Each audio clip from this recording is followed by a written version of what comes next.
In this video of today, we would like to talk about which I call the common denominator, which is al-falah, the success. If you look at the only goal which the entire creation happened to agree upon, that is the approving of the success. Not just that, each and every one of us move so that we can become successful in our life. Now, what is the meaning of success?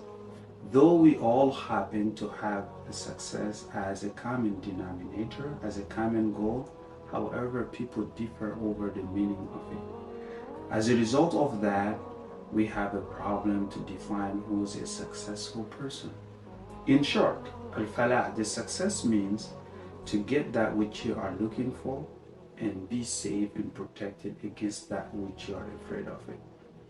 Now, we as a Muslim, when it comes down to success, we will go back to what Allah or the Messenger, peace and blessing of Allah be upon him, has defined the success to be.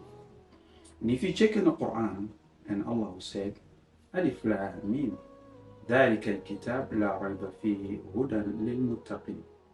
And after that, Allah said, Alif Lam Mim, there is no doubt this book is a guidance for those who have taqwa. Then after that, He will give us certain characteristics. Who are they?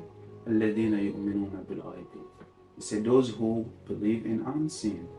They pray, they give zakat, and أولئك هم المفلحون. These people are the ones who are truly successful. So we'll understand that the ingredient, the makeup of success is first al-iman. Second, a person must make salat. The third, a person must give zakat. And there's another surah in the Quran which is known as Surah Al-Mu'minun. Allah will begin that surah by saying, قَدْ أَفْلَحَ الْمُؤْمِنُونَ. Indeed, the true successful people are those who believe. And after that, he will go on and mention the salat, mention again the zakat. So these are the main ingredient, the component of success. Now, there are some people whom that we consider them to be successful. You will hear them saying a successful business person, which means he was able to achieve that which he wants out of the business and be safe and protect against that which he is afraid of it. You may hear them saying again, a successful teacher. That means he is able to teach the student so the way he wants, and he was able to save them from that which he are afraid of it.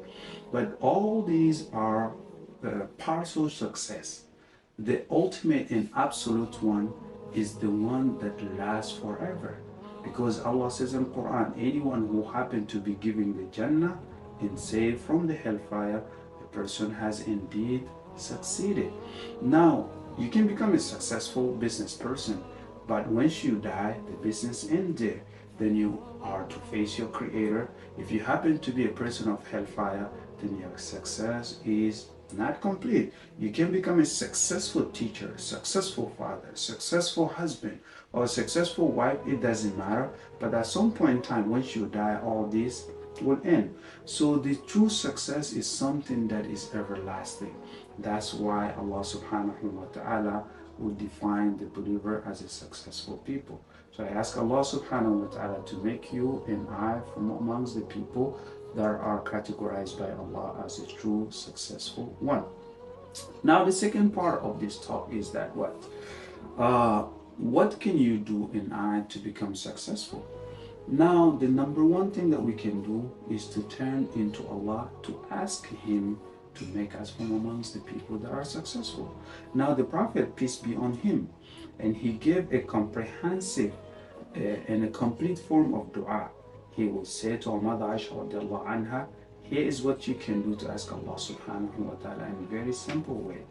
He says to her, Allahumma inni as'aluka min al-khayri kullihi ajilihi wa ajilihi ma alimtu minhu wa ma lam a'lam wa a'udhu bika min al-sharri kullihi ajilihi wa ajilihi ma alimtu minha wa ma lam a'lam. Aw kama qala sallallahu alaihi wasallam. He said in this comprehensive dua, He said, "O Allah, I ask you of all the good in this world, in the next. Likewise, I seek refuge against you or from you against all the evil in this life and life to come." So we'll understand that the concept of dua is to ask Allah to give you that which benefits you here and there, hereafter, and also to save and protect you against the evil in this world and hereafter. So sometimes the evil can be existing or it can be anticipated.